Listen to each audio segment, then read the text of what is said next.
everybody, and welcome back to another super simple farm for you to make in Minecraft. Today, we are taking a look at a concrete farm, and you may be wondering, why would you just need this? Like, what's the use of making a concrete farm? I am in survival, and I actually thought I was in creative mode. Let's just jump on down here. So here's how concrete works. You have to first make concrete powder, which is this right here. It includes sand, gravel, and a dye of your flavor, of your choice. And then you need to take that concrete powder and add it to water. So it's just powder. It's actually a sand type, gravity affected block. But once you add it to water, bam, it turns into concrete. So there's a few super simple ways to do this, even without a farm. One of them, especially over here in Java, and actually this is kind of like a Java specific thing, is that you can hold down your offhand and it will place a block, and then you can also hold down your main hand, which is my pickaxe right here. And so, and so you get this like situation where it will place down a block and then mine a block super duper fast. And so this is like the simplest version of the farm that we're about ready to make. And as you can see, I kind of took a little bit to get it started, to get it perfect, so the timing's all right. And then on top of that, the biggest disadvantage is A, if you don't have like anything, you can see concrete's going everywhere. And B, is you can really only do 64 blocks at a time before you need to go in here, take concrete powder, put it back into your offhand. And so that becomes tedious, is that you have to constantly open up your inventory and switch it. So this farm will allow you to do everything that we talked about game wise in terms of adding water to the concrete to make it concrete instead of just concrete powder. But it'll also mean that you don't have to constantly be opening your inventory and adding blocks into your offhand, so that you can just AFK basically. Is you can set this up, you could either just hold down your mouse, or if you have an AFK situation where you get the game to not realize that you're not there, then you can just do that as well. So that's what this farm is all about, and it's very, very simple, which is one of the reasons I like it. So let's go into survival mode here. I'm just going to show off how it works.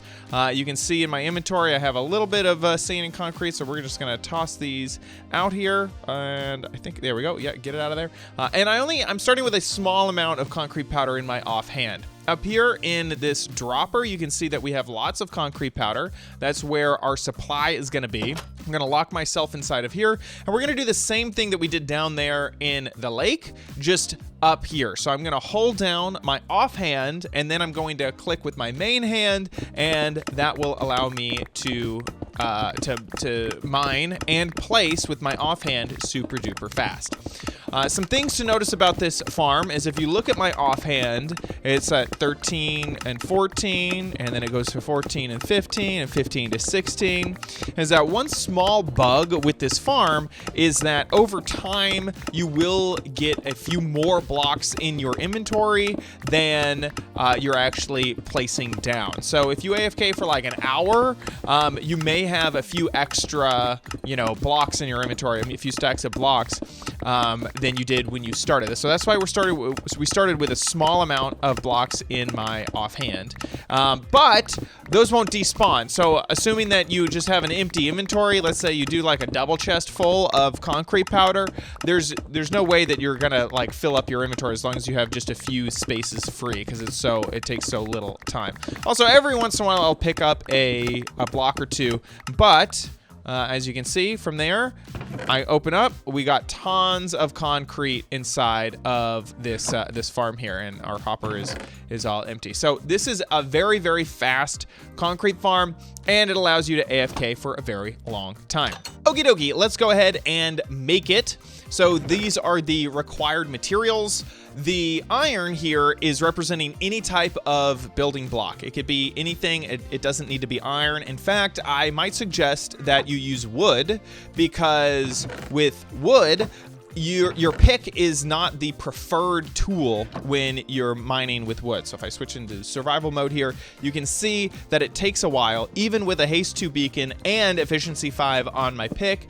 It'll take a long time to mine out that stair, which is what we want. We want to make sure that we're not accidentally going to mine the back of the build. And so if you build everything out of wood, then if you accidentally look left or right while you're working, you won't accidentally mine down everything. If you do that out of stone with all the efficiency and stuff, you could easily rip through your farm. So that iron represents any building block at all.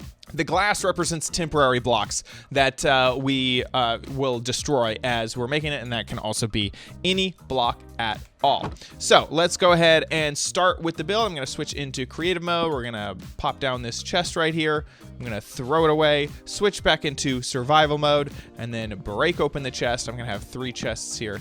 Oh my gosh, wait, what just happened there? Oh, wait, what? What? Wait, is this just a chest? Oh my gosh, I didn't do it right. Let's try that again. What is wrong with me? There we go. There we go. It's full of stuff. Okay, we're going to get rid of this thing. We're going to open this and grab all the stuff. So you just need to find a small area. As you can see, this is a 3x3 build. And if you count the door, technically, it's a little bit bigger than 3x3. So I'm just going to build it right here. First, I'm going to start off with digging a 2x1 hole, and then we're going to put our chest inside of it. Next, I'm going to take a hopper and place it away from the entrance. So if this is going to be the door, this is going to be the back of the farm. So we're going to place it away. Then put down your building blocks. And of course, I put one down a little bit wrong.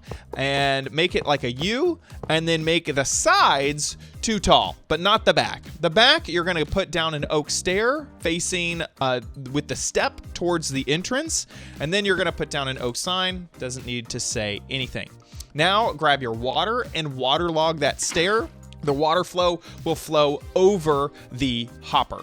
If you're not already on top of your build, get there by putting down a temporary block and then put down another temporary block above the sign. Now take your dropper and place it facing down to where you're eventually going to stand on the chest. Now take your observer and holding down shift so you don't open the inventory of the dropper, place that facing, the face will face down and that red dot will face towards the sky. And that's what we want, so you can see the little face in there, right there. Now jump back up here. We're gonna grab our redstone and we're gonna place it just on top, connecting those 2 blocks. Then we're going to add our door. And the door is kind of optional. You don't need it, but I feel like it's really, really useful because sometimes the concrete just goes flying all over the place and the door will stop that from happening.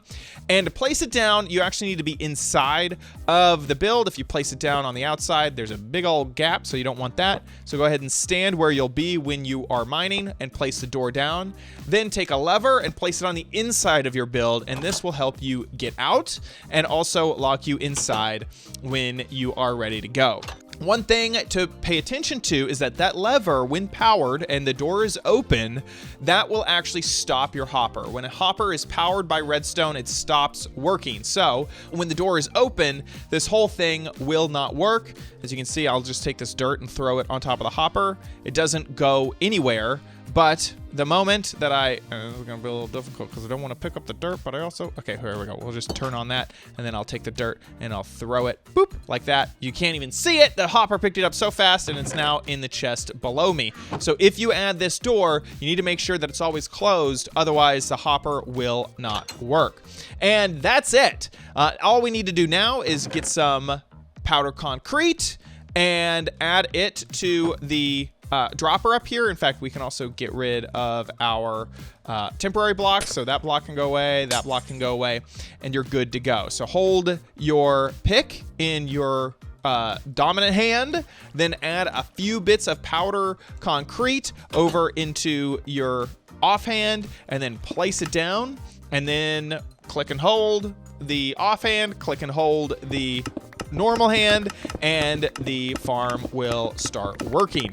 You do not really need the haste 2 beacon. You don't really need it to be netherite with efficiency 5. However you are set up right now, this will be, super fast, and it might not be as fast as this, but the fact that you don't have to constantly open up your inventory and switch the powder snow out, that is going to be a time advantage for sure. So as you can see, all working great. Every once in a while, you'll pick up some concrete in your normal hand, and every once in a while, your offhand will grow. The amount of concrete powder will grow. So here are a few things that you can do to this build to make it just a little bit better. Because as you saw, the concrete sometimes heads out of this top stair. So one thing you can do is you can add an extra little layer right here and cap off that stair right there. That's a way to kind of stop that from bouncing out of the build. Another thing is if you want to extend the inventory of the dropper right here,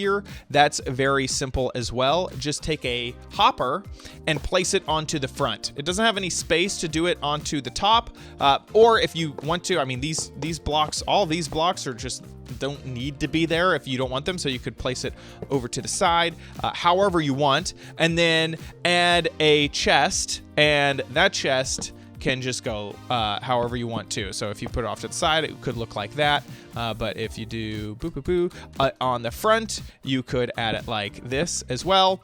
And then you have a much expanded inventory for the chest. I wouldn't go much further than a double chest full of stuff, because if that double chest is completely full, then this is full and this is full, you're gonna start running into inventory limits of the chest below. You could extend that, but also the player's inventory will easily fill up. So I would be wary of adding, too much to the chests and stuff like that.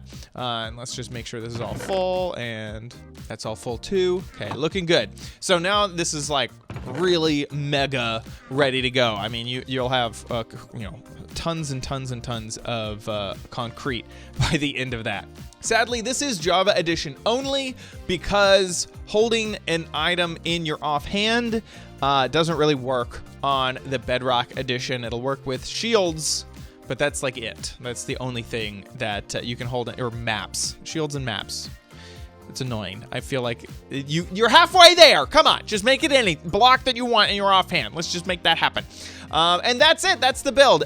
Thank you so much for watching. If you enjoyed it, please give this video a like. Make sure you subscribe for future videos, tips, tricks, tutorials, and spotlights here on OMG Craft. And I'll see you in the next one. Bye.